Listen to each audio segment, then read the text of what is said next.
Assalamualaikum warahmatullahi wabarakatuh. Perkenalkan, nama saya Dina Fitriani, NIM 1920301007.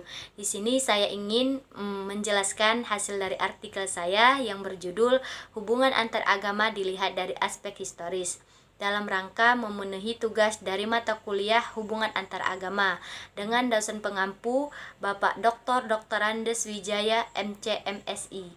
Sebelum saya mempresentasikan hasil dari artikel saya ucapkan terima kasih banyak kepada Bapak Wijaya karena telah mengizinkan saya untuk mempresentasikan hasil dari artikel saya. Baiklah, sebelum lebih jauh saya menjelaskannya, di sini saya akan lebih terdahulu menjelaskan pengertian hubungan antar agama dilihat dari aspek historis.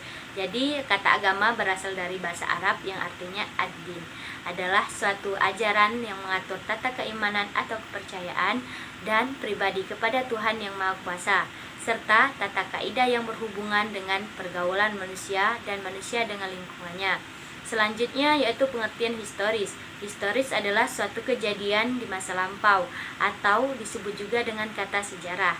Nah, selanjutnya pengertian dari hubungan antar agama dalam aspek historis dapat diartikan suatu kondisi di mana antar umat beragama dapat saling menerima, menghormati, bekerja sama pada masa lampau hingga masa sekarang.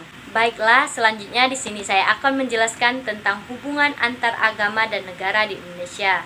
Dalam sejarah Islam, ada 3 tipologi hubungan antar agama dan negara.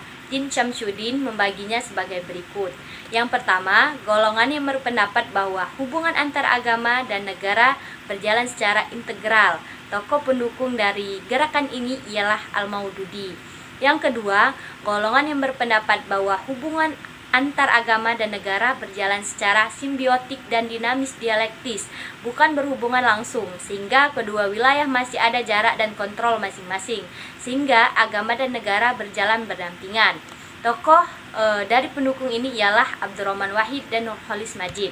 Selanjutnya, yang ketiga, golongan yang berpendapat bahwa agama dan negara merupakan dua dominan yang berbeda dan tidak ada hubungan sama sekali. Golongan ini memisahkan antara agama dan politik atau negara. Oleh sebab itu, golongan ini menolak pendasaran negara pada agama dan formalitas norma-norma agama ke dalam sistem hukum negara. Baiklah, selanjutnya yaitu usaha-usaha kaum agamawan dalam berjuang melawan kolonial Belanda. Akhirnya membuahkan hasil yang sangat berharga bagi negara Indonesia, yaitu suatu kemerdekaan Republik Indonesia, tepatnya pada tanggal 17 Agustus 1945. Selanjutnya diterangkan pula dalam pasal 1 ayat 1 Undang-Undang Dasar Negara Republik Indonesia tahun 1945, yang merupakan naskah asli yang mengandung prinsip bahwa negara Indonesia adalah negara kesatuan yang berbentuk republik. Selanjutnya yaitu historis faktual, penerimaan ulama terhadap eksistensi Pancasila sebagai ideologi negara didasarkan oleh fakta bahwa warga negara Indonesia bersifat majemuk, sehingga persatuan dalam keragaman menjadi keniscayaan. Kegagalan negara-negara Eropa seperti Jerman karena menjadi budaya Jerman sebagai kiblat dari semua budaya lainnya yang hidup di Jerman. Argonis inilah yang menyebabkan Jerman gagal dalam proses integrasi yang diterapkan kebijakan Kementerian Dalam Negara Jerman. Baiklah, selanjutnya yang terakhir yaitu menuju hubungan ideal antar agama dan negara di Indonesia.